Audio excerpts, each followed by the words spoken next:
live stream for a while, and I found it a little bit technical today. But then when I gave up, I saw that a whole lot of you were waiting to watch. So here I am almost in my garden. This all opens up, so it's kind of my garden. I wanted to touch base, say hello, and see how you are. I know I've got the other channel for doing that, but I wanted to touch base on Lauren Ostrowski Fenton to see how you are. So how are you? How are you feeling? What's happening in your life? Are you okay? What are you doing to be okay? And thank you for listening to my meditations. I've received quite a few letters recently indicating that you're finding this period at the moment challenging, which makes complete sense. It is a really difficult period for us. There is a lot of loss at the moment. People have lost people close to them, family members, and people are trying to rationalize what all this means. Why is this occurring? What does it mean? I'm cramming Spanish for my main list and my brain is disintegrating. Oh, hello. I can totally relate to that. You know, I went to uni for a long time, and I still have nightmares about studying. It's a really difficult period because we study because we want to achieve a particular goal, and it's really important to us. And we have, I think, a level of fear that we won't achieve it. And it's scary because you've got someone else marking your creation, your content, what you've written. And I found that each of the degrees, I've attempted 3 degrees, I've achieved 2. One of them I stopped and didn't achieve. That was health and human behaviour. I've got honours in anthropology and masters in counselling. But getting all your content on paper in an essay and then having someone critique it is really difficult. Yes, anxiety, the word of the moment. We all feel all prone to feeling anxiety, aren't we? And I think also, yes, we're talking about regaining drive. I think that this period in time is a time where we're more prone to anxiety because, one, we're not permitted, we're not encouraged, we're not enabled to express ourselves in this society. When we express ourselves, people go, he or she is weird, he or she has a disorder, he or she is mentally unwell. There's all this talk about accepting people with mental illness. Well, that's crap. We're not accepting, we're still labeling. So I think it's a period where as animals, we want to express ourselves because we're animals. We release endorphins, we release hormones. We want to express ourselves, but we're not supposed to show too much emotion. Oh, he or she is intense. Oh, he or she is oversensitive. So we're supposed to still have the stiff upper lip. You know, the English phrase is stiff upper lip.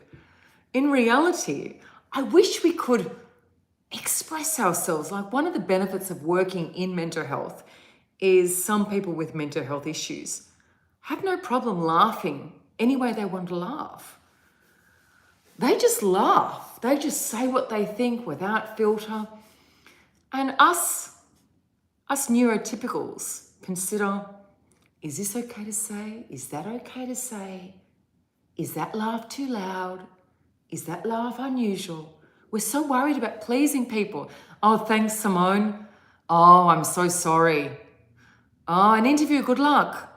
Gee, I'm getting some really interesting points here. I find when I do lives, there's so many interesting points, and I want to hold on to the comments and comment on them. Another one that came through before about how to have motivation, how to maintain drive. And I think it's really important to say this. You can't maintain motivation or drive. I don't think we're made that way. But we are made in a way that we can continue to be disciplined. I'm reading this at the same time. Yes. Discipline, I think, is really important. The decision to place one foot in front of another and have a look, an overview of your life and decide, okay, I always write each day in Penzu, this is what I'm going to achieve today. This is what my goals are for today. Yeah, talking about dementia. Oh, I could say so much about dementia. I just love working in mental health because I love you, Simone. Thank you. I love working in mental health because I've got one client. I've stopped work, because I've had a hip replacement. One client that would laugh and laugh and laugh so loudly. And what I loved is I would think sometimes, does he actually have mental illness, or is it all of us? Why do we care about how we laugh? Why can't we just laugh? Why can't we snort as we laugh or laugh too loudly? Why can't we dance badly? Why do we have to dance in a way that other people accept? And that's a really, thank you so much, Suzanne. Good on you. With the production of my videos, and you thank me and say lovely things to me. But it's a journey. By knowing you, I'm so sorry, Staley. By knowing you, it has helped me in my journey towards knowing what to create, what to produce. This is so interesting. Burnt out. Yeah, I know I've started the second channel to do these sort of lives. So I must start promoting that channel. I have, yes, dance to our own tune, dance ugly, be proud of being weird, eccentric.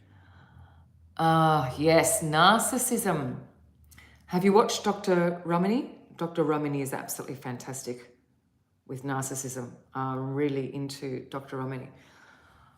Coming back to the first topic of motivation, I do not believe that we can maintain motivation as an animal. We can't keep that high level of hormone production. But what we can do is we can... the coffee machine's going to go off. Wait a minute, give me a second. I've got the coffee machine on, so it's making a lot of noise. Sorry about that. What we can do is have discipline, resilience, and place one foot in front of the other. And say sometimes, get up in the morning and say, oh, gee whiz, I just don't feel like it, but I'm going to do it anyway. Run like Phoebe, this is my laugh, my weird laugh. Run like Phoebe from Friends. Yes. Staley's talking about making your bed in the morning. That's a really good example. I love that. What is that motivational video? Oh, the coffee machine. That motivational video about always make your bed in the morning. For me, I always write down my goals. I always find something positive in each day. I love the sound of the rain. I always set goals and I tick them off. And I accept that goals are to be achieved during adversity. They're not to be achieved, oh, my life's going really well, I'm going to kick some goals. It's usually, oh, my life is really shitty and I'm going to achieve some goals. The reality of life is that we're a sheep, or we're one of a herd. So if this sheep, you the sheep or me the sheep, starts doing well, people don't like it. They want acceptance that being a sheep is okay. That's what they want. And if one of the sheep starts leading and dancing differently to the rest of the herd isn't going to like it. Oh, I'm so glad, Corinna. Corinna is feeling exhausted emotionally. I think it's absolutely a period of time in life where we feel exhausted emotionally, and family relationships are put under stress and intimate relationships are questioned. Without going into the different issues, I'm sure you're aware of them. It is a really challenging time. And it's an interesting time too, because some of us have a lot of opportunities that past generations did not have. And yet, alongside these same opportunities, there is deficits. There is war, there is famine, there is climate issues, there is disease. And we were talking about this recently in Australia because I often have discussions with my American friends that the wages in Australia are very high and the costs are huge. So your average house in Melbourne is well over $1 million, well over $1 million. Yet I think we make twice the hourly rate with McDonald's that you... Oh, William, aren't you lovely? Thank you so much. Thank you. I've done an interesting meditation today where I just count down from 100 slowly. I've had quite a few requests for that. So when you hear it, the purpose of the meditation is just, thank you, William, is just to count down. Every so often I say to you, yes, be gentle on yourself. It's the funniest thing, I keep thinking, I'm about to say this. And then I look at the screen and go, oh no, that's really interesting. And I lose my train of thought. But that's one of the beautiful things about Alive. It's like we're all together, communicating together and being distracted by different things. Staley just put up about motivation and the importance, hello Nikolai, the importance of being gentle on yourself. And I think we all need to really look at being gentle on ourselves. We are human. We are going to make mistakes. We are vulnerable. We're going to get it wrong. We're going to reflect at different times and go, oh, gee whiz, why did I do that? What was I thinking? It's going to happen. It's going to happen. All we can do is attempt to take responsibility, attempt to reflect, and be grateful for the precious gift of our life. Just the fact that we're breathing, we're fortunate. And try to gain some perspective of the gifts in our life. Thank you so much for that. Thank you. I'm really grateful to have this opportunity to talk to you. I love the lives. I keep saying that I'm going to create more on YouTube and then I get sucked into the vortex of life, which I've been sucked into the massive vortex of life recently and I'm back again. And once again, I think I'll be back permanently. But life has taught me that is not necessarily so.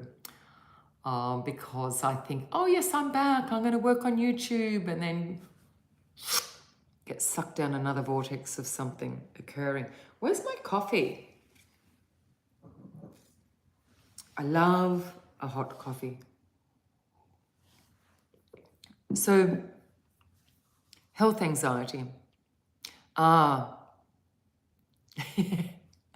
Karina just said, can I talk a little bit about health anxiety? And I believe, and you may believe something else, that's okay. I believe that by focusing on death, I'm serious, we get a lot more out of life. By sitting in reality, we're more likely to understand what reality actually encompasses. Most of you fear death. Do you fear death? I fear death. Why do we avoid saying that? Why do we avoid saying that we fear death? I'm scared of dying. I'm scared of my family dying. I'm scared of my friends dying. There's a quote by the Dalai Lama. Can anyone think of it? Let me know. It's about the recipe to happiness is being aware every single day that you'll die. Yes. Now, Matt is saying, yes, I fear death. So let's pretend that we deny death. We ignore death. Does that make death any less real? Does it change the date of our death? Does it make life more certain? No. All it means is that we live in denial. So deep down, there is a fear of something we know is going to happen. But if we sit in the reality that anytime our life may be over or someone close to us, we live a more authentic life. Okay, we've just had an argument with Bill over here. We've got to fix it up before the sun goes down or as soon as possible. Because maybe I won't be around. Maybe Bill won't be around. What's real? What's important? We cannot know what is real, what is important, what is authentic if we deny our mortality. We can all talk about what happens next. Yeah, we can talk about that. It doesn't change our mortal death. It doesn't change that. I'm afraid of grieving, Christopher writes. And Staley writes, am I okay? No. So many topics here. Yes, Suzanne writes, I don't fear death. I fear not living in the moment. Just finishing off on the death topic and coming back to health anxiety, which Karina was talking about. I'm not saying that we luxuriate in a pit of, I'm going to die. It's, okay, I have this wonderful breath. I have this amazing body. Limitations, yes, but I have this amazing body. I get to breathe every few seconds and I get to see and experience life and be in life and smell the rain. I am in a family or I have caregivers or whatever. It's about finding the positive realistically and exploring, exploiting, luxuriating, experiencing that positive. And being aware that when there is an argument, when there is a conflict with somebody, that death may get in the way. Don't let death get in the way of a good relationship. Be responsible for every moment as if it is your last and the last of anyone you know. Don't play with your life by thinking that it is infinite. It's not.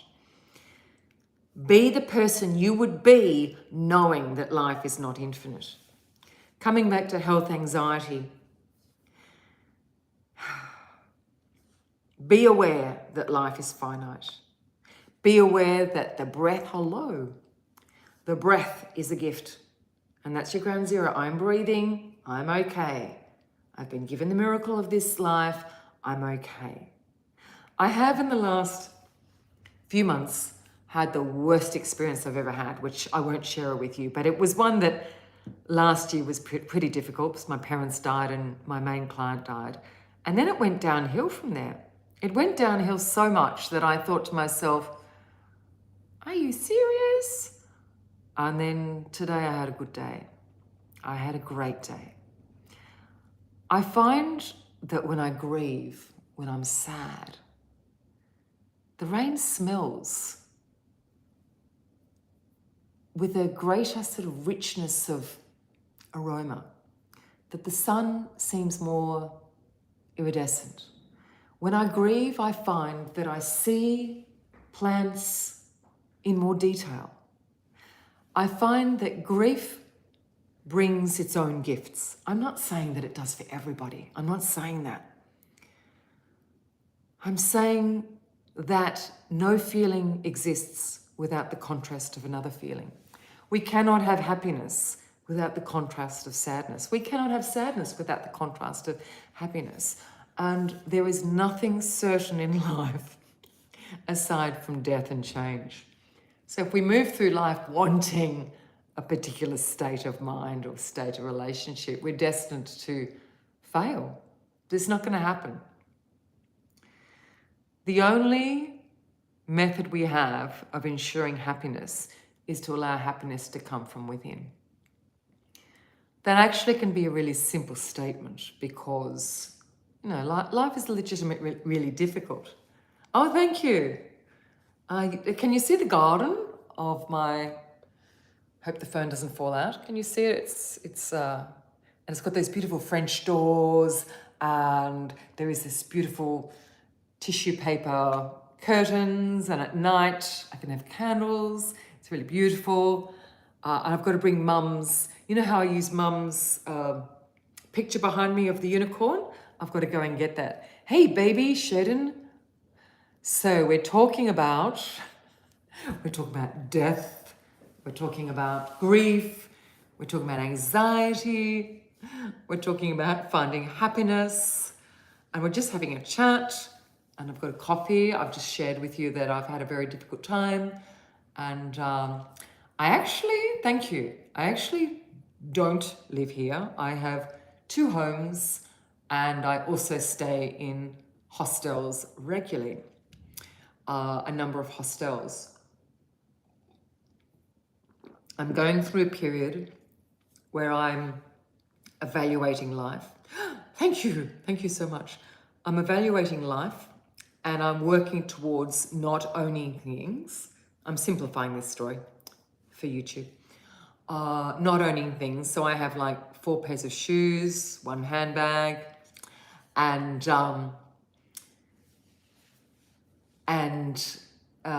very few clothes, and getting to know myself without having possessions. And as I said, I've had a extremely challenging time recently, which I'm choosing not to share. And thank you, Simone. Through that really challenging time, there has been, after the fire, there's little green fronds of new life. Thank you very much. And through the recent period of sadness, there's been a lot of opportunity, a lot of growth, and good things have happened, which is really wonderful, and made me realize other perspectives on life, I guess.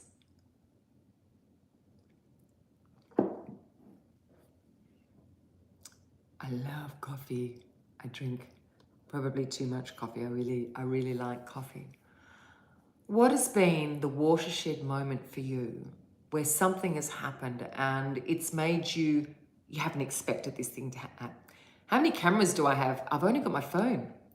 It's my phone. Describe to me your watershed moment where something happened and it made you realize or see life in a different paradigm, in a different particular way. For me, last year, losing my mum, losing my dad, a client I was trying really hard to look after, she died, and I tried so hard to help her, and it didn't work out. And then it went downhill from there. Other things happened, and it's on the 22nd. It's a year since my mum died. The 30th will be a year since Dad died, and it's been the most difficult year of my life. But it's also been a year during which I've had the most growth. Oh, thank you so much. The comment about my last meditation. I try to do all different types of meditations. So some of them are really simple. I'm about to upload one where I just count down from 100. That should go up within 24 hours. All I'm doing is counting, nothing else, because I've had a lot of requests for that. And then I had comments regarding a recent Muscular countdown, and someone said it was too simple. It was a nice comment. Well said. Yes. I've got to download that. Thank you so much. My dad, the late Judge Ostrowski. Awesome, Simone. Yeah. Oh, thank you. Yes, my parents, I've never seen 2 people more in love than my mum and dad. And I'm so glad that I could bask in the sunlight of their love. It's funny, death. I mean, death isn't really funny, is it? But, oh no. Oh, I'm so sorry. It's funny, death. It's so finite. It's such an end. And you kind of don't understand the ramifications. The natural way that Mum and I communicated is we would disagree a lot. And over time, it became a pattern. But there was so much worth. I mean, there was 98% worth and value, but we'd have this, constant disagreements about She wanted me to take the phones away from the kids all the time, and I said it's not really possible, is one example. Having her gone has made me realize how amazing she is.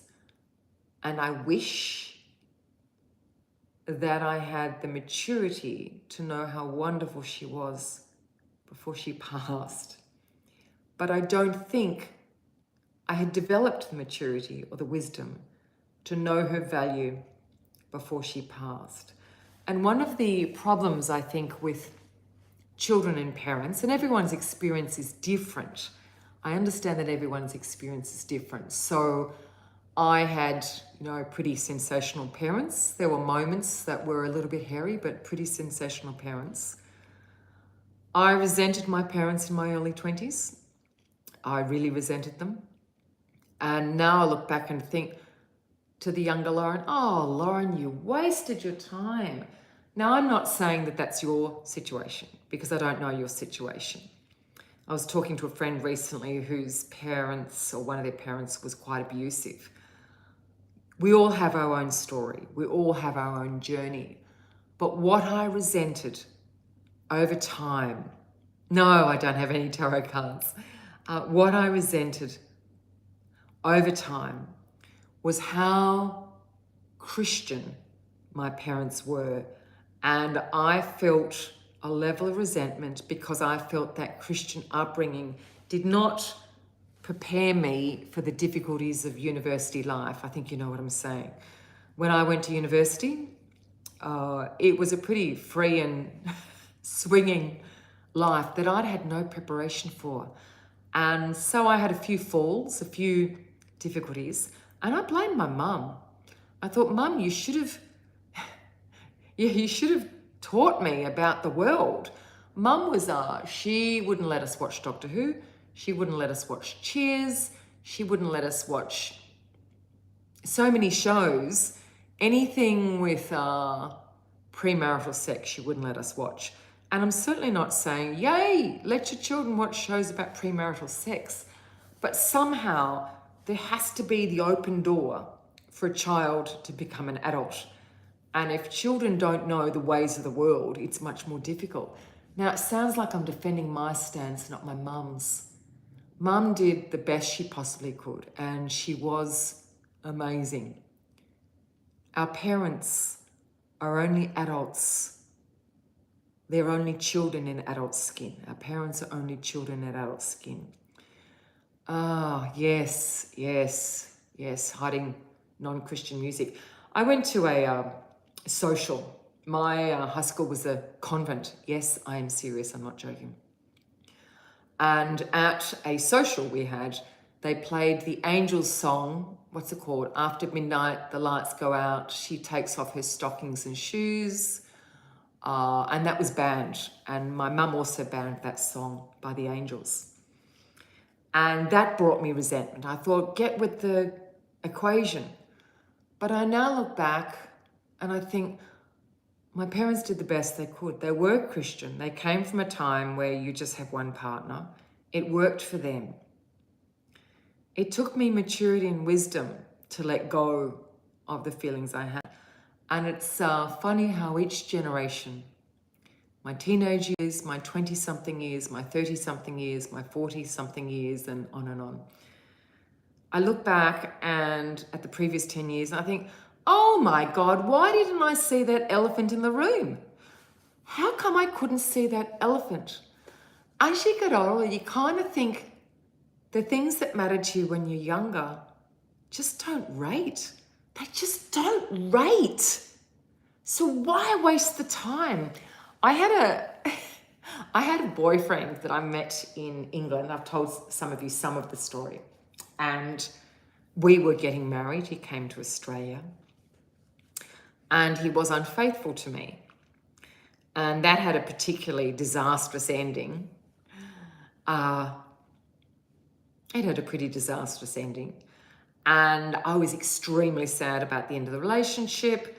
And I took that sadness, let's say this is the sadness, and I kind of patted it and I loved it and held it to me and I put it on my shoulder and I nurtured it. Oh, here's my sadness. And I'm someone whose partner left me because he was unfaithful. Oh, and the sadness grew.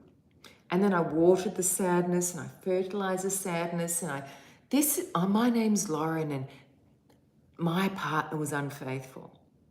And I was so covetous of my damage, my sadness, my issues, so into it that I couldn't see the wood for the trees. He was just a human being that was not sure of himself and he was unfaithful. Why did I let myself be defined by that? Why did I let my 20s go by while I luxuriated in this pain body of, oh, this is my pain? I just look back and think, oh, what a complete waste. And I wish I could share that. That we think certain things bother us.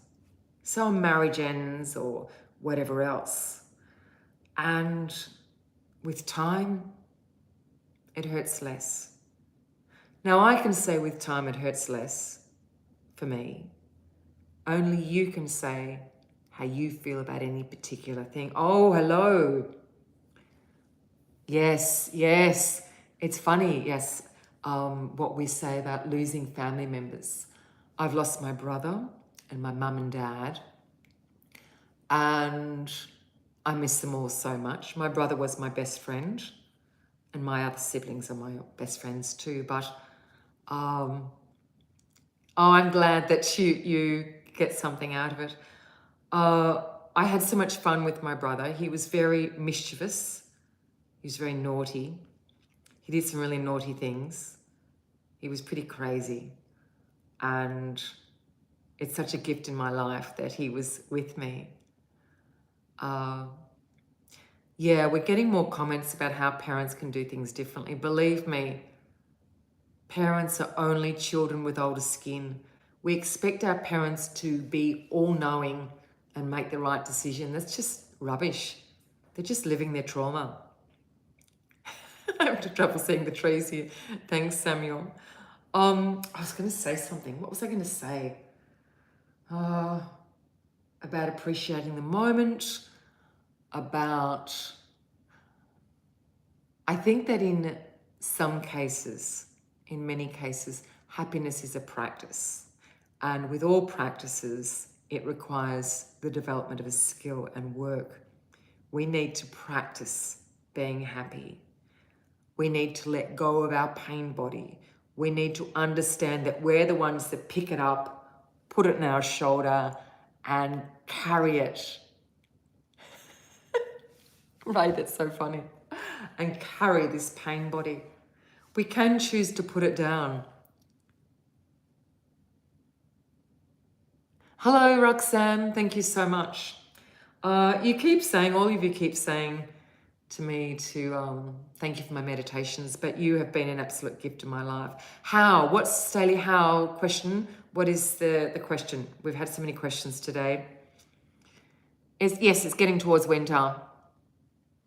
In Australia, it is now, I don't know, 2 o'clock or something like that. Well, someone just said, what is your advice if one person wants to have a baby and the other doesn't? In a relationship is a partnership. There needs to be a clear understanding between both people, and both people need to understand what the understanding specifically is. A relationship is a unit in which each person needs to have the forum in order to be the best possible person they are and develop and discover themselves within the paradigm of that relationship. If the agreements made in that relationship take away from either person's ability to be their true self, then we need to question how to proceed from there. Do we accept the agreements? Do we attempt to change them, or do we leave? I'm certainly not advocating leaving. I'm one to say that we need to accept different parts of relationships. If one person wants a baby and one doesn't, it is generally unlikely that the person who wants a baby is going to be content with life. So there needs to be communication, open discussion, a forum of mediation through that, and honesty. Total honesty. Whenever a relationship breaks up, there's grief. There's always grief. We need to look at the greater good here.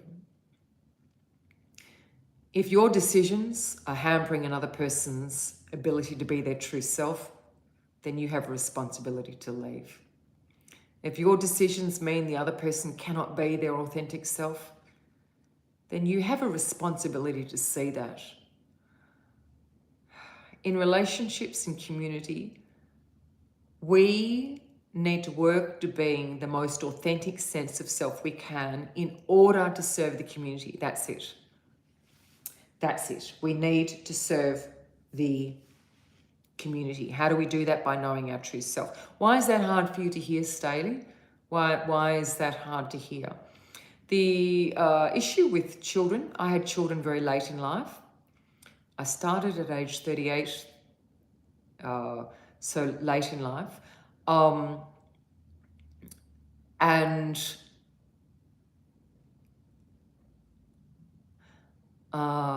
Yes, we're talking about parents again. The parent topic is really topical to me because I think I've told you I had this pattern of Mum and I would always disagree about everything. She was a strong character and she always said, take your boys' phones away and don't let them do anything unless their room's clean. And it was about being strict with the kids. And I didn't think that would work. So we would constantly disagree about it. And as soon as she passed, I realized she was one of the foundations of my family. And we all lost so much by her going. She did some sort of strange things, like in the end, she came to my garden one day and removed several plants. And you would think, hey, that's something that should be asked. Thanks. I now want her to come and remove my plants. I so want her to, she was sort of soft with some boundaries, some boundary stamping in our relationship. I would do anything now to have her stamp my boundaries. Maureen, I think you can still find their funeral up for another couple of days. If you look up their name, Leonard Sergiusz Ostrowski and Maureen Ostrowski, it's on Tobin Brothers. You can download it. It's a beautiful, beautiful mass. I would do anything to argue with my mother. I would do anything to have her tell me what to do. I would do anything to have her hang up on me. I would do anything to have her walk into my garden and remove my plants. Practice, William. Daily breath work. Let go of the issue that you are reluctant to release. There is an issue you're reluctant to release. Know that our society encourages us to be anxious and we need to progressively relax. Well, you've also helped me through my darkest days. It's certainly not one way. Mum removed a couple of, I don't know what the plants were, but there were holes in the garden, and she put in a chili plant. She didn't ask me. Just put in this chili plant. And after she died, it grew a massive chili, like this humongous, huge elephant of a chili. And it was like Mum was coming back and speaking to me through this massive chili. But it wasn't just the planting of the chili. It was the dynamic that she came into the garden without asking me and removed plants without asking me.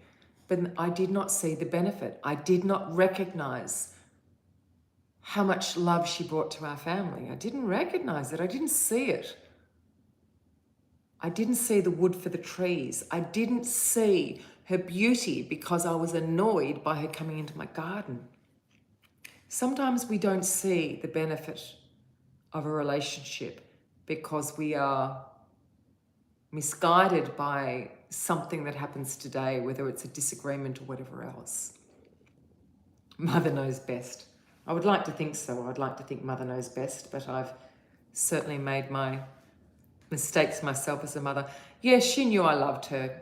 I had the wonderful experience of having a 40-minute talk with Mum minutes before she died, and I'm so lucky because we would constantly disagree all the time.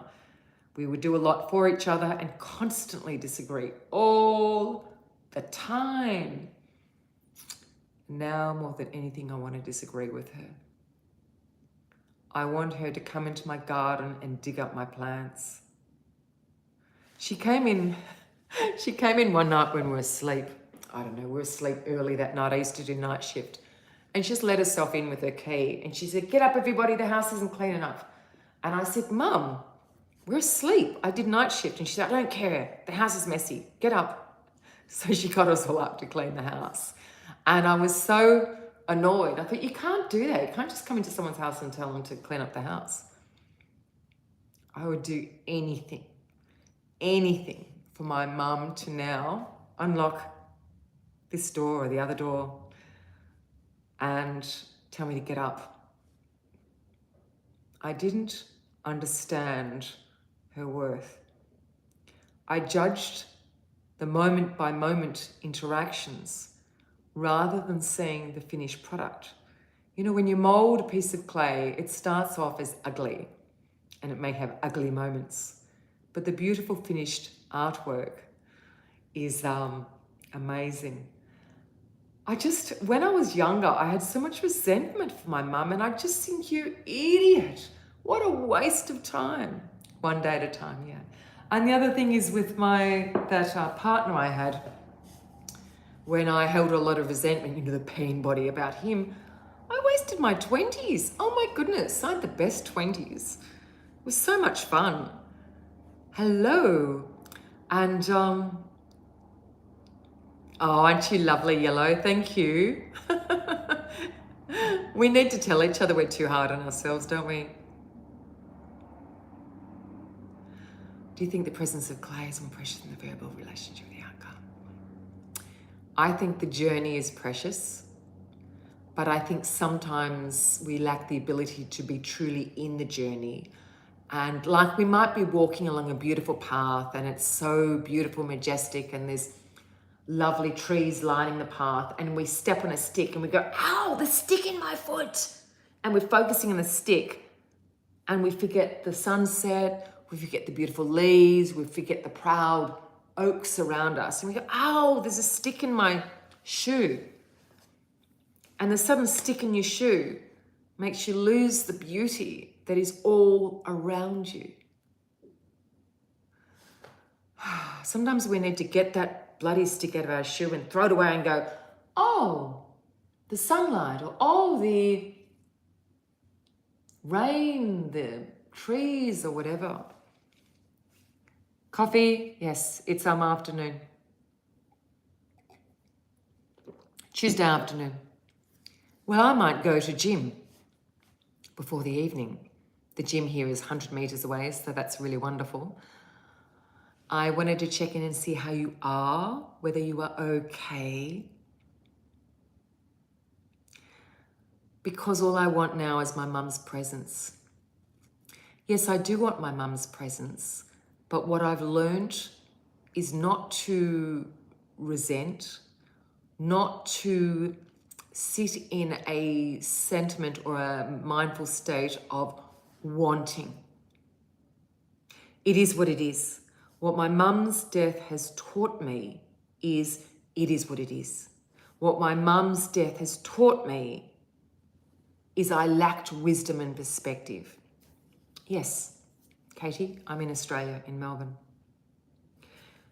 So I don't learn that lesson of what my mum teaches me if I wish she was here.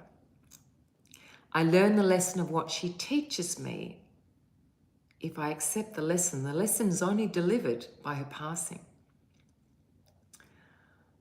I think I'll go now and go to gym. Any last comments before I shut this off? I'm sorry that sleeping's been a challenge, Jody. I really am.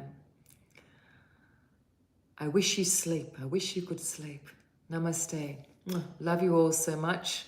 Hugs to you, Ray. Hello. Thank you for following my channel.